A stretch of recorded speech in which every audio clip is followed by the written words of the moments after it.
चढ़ता पारा, बढ़ती गर्मी, गहराता पेयजल संकट और समाधान के लिए कमर कसता प्रशासन। कलेक्टर एस कृष्ण चैतन्य ने पेयजल संकट के समाधान के लिए बताई कार्य योजना, पत्रकारों के प्रश्नों के दिए उत्तर।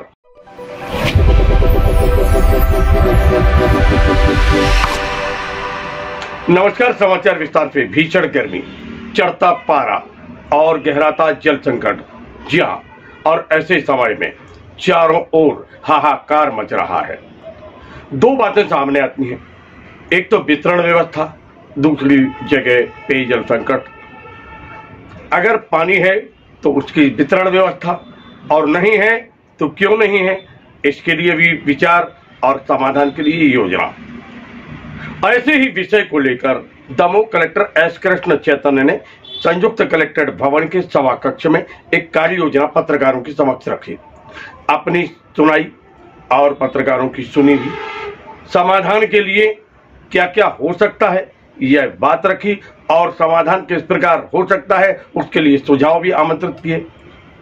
एक बढ़िया वातावरण बना हुआ था, और उस समय कलेक्टर एस कृष्ण चैतन्य ने यह कहा कि पत्रकारों के सहयोग के बिना कुछ नहीं हो सकता है, और वह लगातार पूर्व की भांति अभी भी सहयोग करें, ऐसी अपेक्षा है।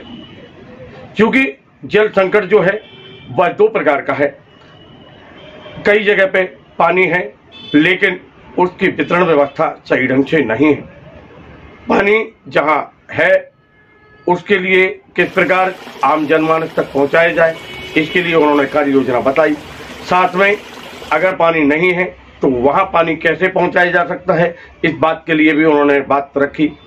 और वहीं एक कंट्रोल रूम के स्थापना करने की भी बात रखी। उन्होंने कहा एक कंट्रोल रूम बनाया जा रहा है जिसमें सूचना पहुंचाने वाले के नाम से ये देखा जाएगा कि वहां जल संकट है नहीं है, और अगर जल संकट है तो उसके समाधान के लिए अधिकारी दल जिसका गठन किया गया है वह प्रयास करेगा, और 24 से 72 घंटे के भी अंदर यह समाधान कर दिया जाएगा।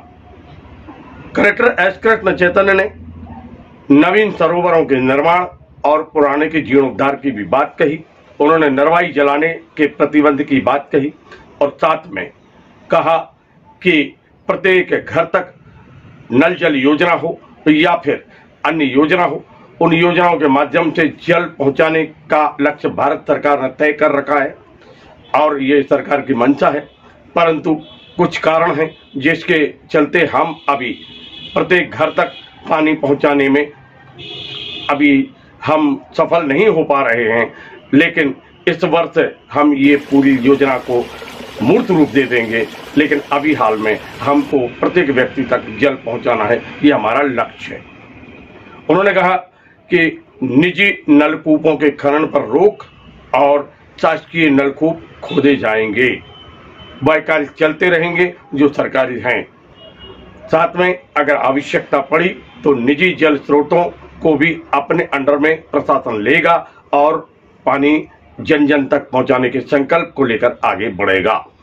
कलेक्टर एस कृष्ण चैतन्य ने इस अवसर पर क्या कहा, आइए हम आपको सुनवाते हैं। हम लोग जो है कंट्रोल रूम स्टार्ट करने वाले हैं, जिसमें जिले के जितने भी लाभार्थी या जिले की पब्लिक जो है वो कंट्रोल रूम में कॉल करके अगर कहीं पे स्पेसिफिकली कोई हैंडपंप हो या बोरवेल हो या कुछ और वो बंद है, उसकी सूचना हम लोगों को दे सकते हैं। और संबंधित विभाग जो भी है, इसमें क्या होती है, नल जल योजना अगर संचालित नहीं है तो उसके लिए एक विभाग रहती है। अगर कहीं पे बोरवेल खराब है, उसका रिपेयर करनी है, या उसके लिए एक विभाग रहती है। हैंडपंप अगर कोई खराब है, हैंडपंप में हम लोगों को पाइप और बढ़ानी है, उसके लिए विभाग अलग रह सकती है। तो इस तरह जितने भी विभाग है हम लोग जो है उनसे कोऑर्डिनेट करेंगे, और कोऑर्डिनेट करके वो जो पेयजल की स्पेसिफिक समस्या है उसको हम लोग जो है कोशिश ये करेंगे कि 48 आवर्स से लेकर 72 आवर्स का दिया हुआ है।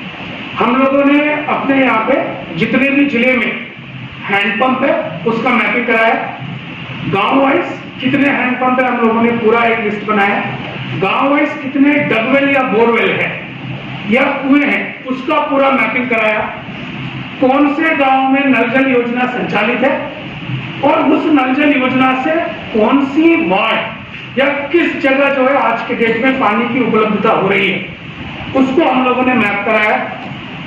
शहर में कौन से वार्ड में आज के डेट में नल जल योजना संचालित है और किस जगह हम लोगों की यहाँ पे पानी की उपलब्धता हो रही है, कैसे हो रही है, उसको हम लोगों ने मैप कराया। आप ये बोल सकते हो ये तो कोई नया काम नहीं है, हम लोग रेगुलरली करते हैं, बट इससे हम लोगों को ये मिलेगा, अगर एक गांव है वहां पे 3 स्रोत है, तीनों के तीनों स्रोत बंद है, वो बोलेगा केवल 3 स्रोत बंद है, लेकिन गांव के जितने भी जल स्रोत है वो कंप्लीटली बंद होगा, तो वो गांव हम लोगों के लिए फोकस होगा।